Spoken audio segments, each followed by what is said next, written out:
Hate speech के मामले में मुफ्ती सलमान अजहरी साहब को आज 11:30 बजे गुजरात पुलिस ने गिरफ्तार कर लिया है।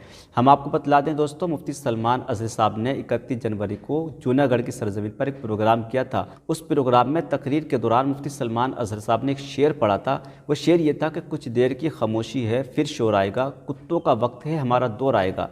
ये शेर और छोटी सी क्लिप सोशल मीडिया पर बहुत वायरल हुई। उसको वायरल करने वाले बीजेपी के कुछ कार्यकर्ता थे और कुछ कट्टर हिंदू थे।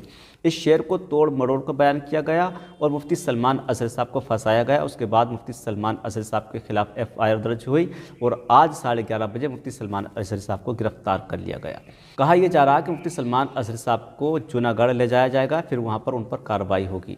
हम आपको बतला दें, मुफ्ती सलमान अजहरी साहब ने अपने उस शेर की वजाहत बयान की है। कल रात एक तकरीर के दौरान मुफ्ती सलमान अजहरी साहब ने अपने उस शेर की वजाहत बयान की है। ये वो क्लिप भी आपको हम सुनाएंगे, बाद में हम आपको बतलाएंगे कि हेट स्पीच कौन लोग दे रहे हैं, गिरफ्तार किनको किया जा रहा है। गुजरात में हमारे मुतालिक कुछ FIR दर्ज की गई और उसको लेकर कुछ लोग परेशान, क्या होगा। मेरे अजीजों, तुम क्यों इतने घबराए हुए हो, तुम क्यों इतने डरे हुए हो? हमने तो सर जब ओखली में रख ही दिया है तो मुसल से डरना क्या है? हुजूर पाक सल्लल्लाहु ताला अलैहि वसल्लम की बात कर रहा हूं, किसी और के लिए नहीं।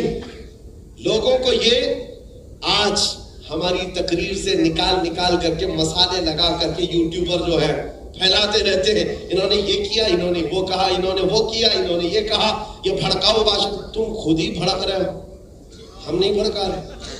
मैं अगर आपके सामने कहूं मियां मशहूर शेर है कुछ देर की खामोशी है, मैं आपको कह रहा हूं, अरे पूरा सुन तो लो, पूरा सुन लो।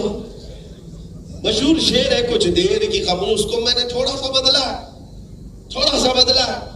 कुछ देर की खामोशी है फिर शोर आएगा, आज कुत्तों का वक्त है कल हमारा दौर है। इस शेर को बोलने पर अब तो आजादी भी नहीं रह गई। जबरदस्ती किसी ने ट्वीट किया और कहा इन्होंने हमारी कौम को कुत्ता कहा। मैंने कहीं कोई लफ्ज कहा ना ही मैंने किसी भी कौम का जिक्र किया, ना ही तुम्हारे गुरु घंटाल का, ना किसी बादशाह का, ना किसी नेता का कहीं जिक्र नहीं किया। तुम खुद ही कुत्ता बनना चाह रहे हो, तुम्हें क्या? हमने कहीं कोई जिक्र नहीं किया है और ना आज जिक्र कर रहा हूं। मियां अगर कोई कुत्ता कहकर पुकारे, आप क्यों भड़क रहे हो? आपको तो अल्लाह ने इंसान बनाया है। इसलिए मेरे अजीजों, ये जो माहौल बनाया गया है डर और खौफ का, मैं ये चाहता हूं कि इश्क मुस्तफा जिसके सीने में आए, सबसे पहला असर ये दिखाता है इश्क में बेखौफ होकर जिए, बेखौफ होकर जीना चाहता है। ये तो थे आला हजरत जो समंदरों की लहरों में ये ऐलान कर रहे थे।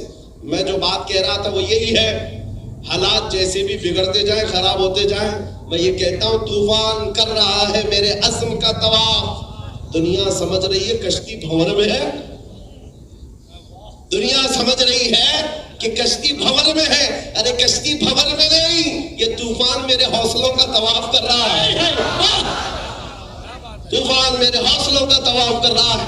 वो इमाम इश्क व मोहब्बत था जो समंदरों की लहरों में और मौजों में भी बेखौफ होकर जीता रहा, और वो जहाज बगैर डूबे जिद्दा के साहल पर लग ही गया। फिर वो बात पक्की हो गई, जहाज चलाने वाले कैप्टन की बात रह गई, हमारे कैप्टन की बात अल्लाह ने रख ली।